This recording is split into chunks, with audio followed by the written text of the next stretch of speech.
Hey everybody, it's Sherry Dutterer. I am here again to talk a little bit about Queen Esther. Queen Esther, that book in the Bible that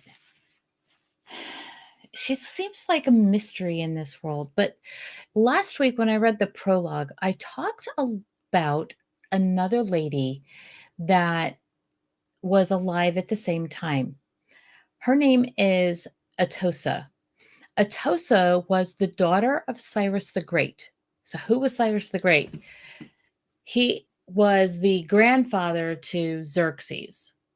Xerxes was the third generation Archimedean king.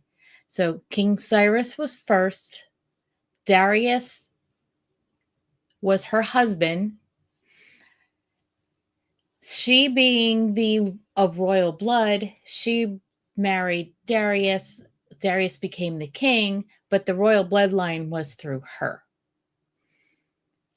She is the mother of Xerxes, who becomes the husband of Esther. So there's the backstory. But today I'd like to talk a little bit about Atossa because what I found out about her is very interesting. She lived from about 550 BC to 475 BC.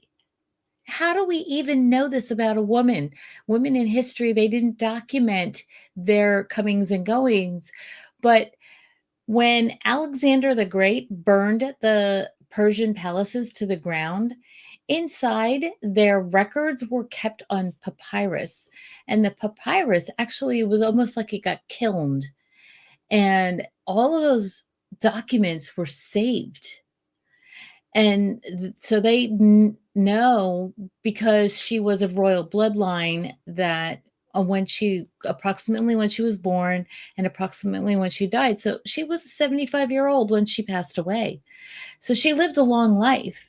Her entire life was connected to palace intrigue, drama, chaos, whatever happened to be going on in the world of Persia at the time. But there were some very interesting things that they've discovered in those documents that is very unique to Atossa rather than many women in history. And she comes into my book on Esther because their lives overlapped. And let me tell you a little bit more about Atossa today. So Atossa primarily lived in Susa. She lived at Pasargadae, which is at the time of King Cyrus was the heart of Persia. When Darius became king, it shifted to Persepolis, which is another city outside of Susa. The Persepolis, you can go online to many different places and find absolutely gorgeous pictures of the remains. They have it as a national monument in Iran. So the Persepolis was where they did the strategic military strategy sessions. So we have Susa, we have Persepolis, we have Pasargadae. I am not quite sure how to say that one. She lived and was available and landed in all three places in some points in her lifetime. Now, she would have had to have known Vashti, the first king or queen of Persia under Xerxes' rule, because she was the mother-in-law. So she had to know her. But in my book, I'm giving Atossa and Esther a unique connection. At the time, the Jewish woman was known to pass along oral tradition, had passed along herbal remedies. They were known as healers. Even though they were not on the same plane as their male counterparts. They had a very significant role in the Jewish world. Now, what's very unique to the fact that she was in exile there, this one is still a little bit of a mystery to me, how they didn't know who she was according to the Bible, because they would not let the noble line live outside the city. So because she was a descendant of King Saul, Mordecai was a descendant of King Saul, they had to live somewhere in the city limits and they lived in Susa because that's where the capital was at that time. And because she was an orphan, that may have been a little bit of why some of the messages didn't get passed through enough. But one of the reasons that I thought it was very interesting, the information about Esther and the information about Atossa that I found on the internet and how I link them in the book, is because of the healing nature of the woman of the Jewish population. And they, in the documents, in the tablets, the fortification tablets that they found in Persepolis, they know for a fact that this woman had, had some kind of disease that resembles cancer, and they believe that she had metastatic breast cancer. So if she had metastatic, she may have had some time of remission. I mean, she did live 75 years.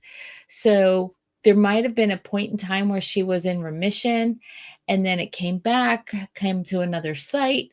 We don't really know all those details, but I think it's very interesting that a woman of that stature, she was the second most influential woman under the rule of King Xerxes because she was the queen mother. The queen would have had the highest rank, and the queen mother is always the second rank in that culture. So we have this high-ranking person who's trying to keep this disease quiet, because if anybody knew that she had this going on, it could have changed the politics and the effectiveness of this woman in that culture. Because if she was sick, nobody would have wanted to pay attention to her, and there could have been overturn a lot sooner than there was in the history of the nation. Excuse me a second.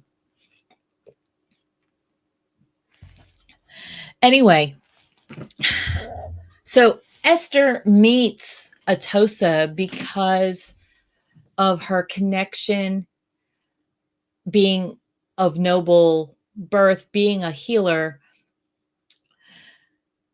possibly because potentially, and this is all plausible, this is not necessarily all true, but that she reached out to Esther because she knew her mother was also a healer.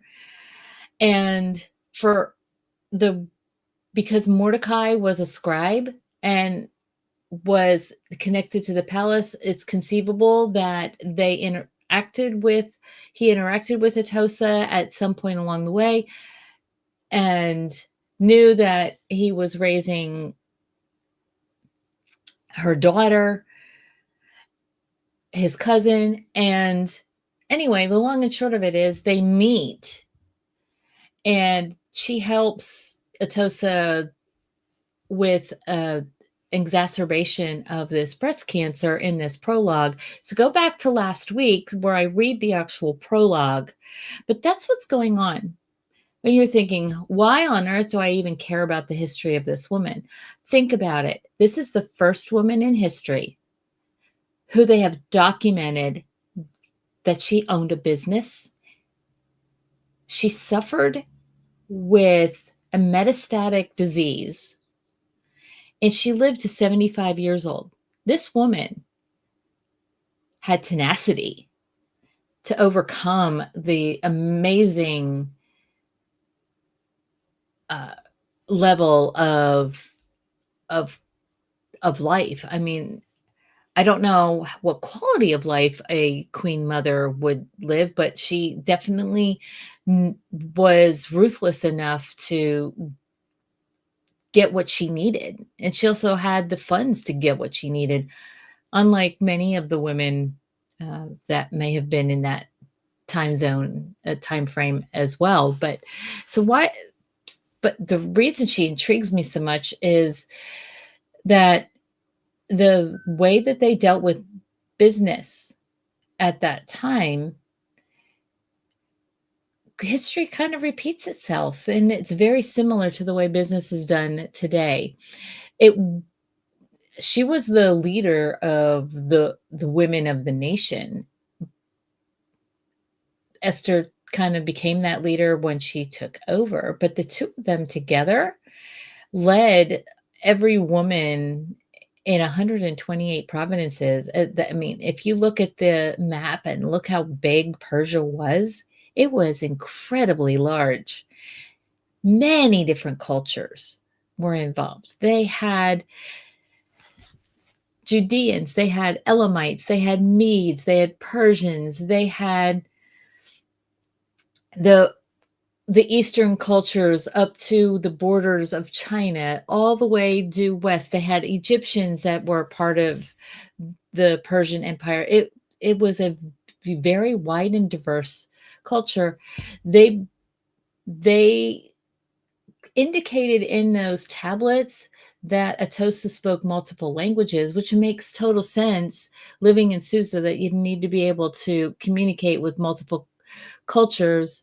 They figure the primary culture, well, the documentation indicates that the primary language of Susa was Elamite. So the Elamites and the Hebrews needed to be able to communicate with one another. So they figure that Mordecai was able to read and speak and write in these various different languages as well. What else could he done? He could have taught Esther how to read, write, and communicate effectively in multiple languages.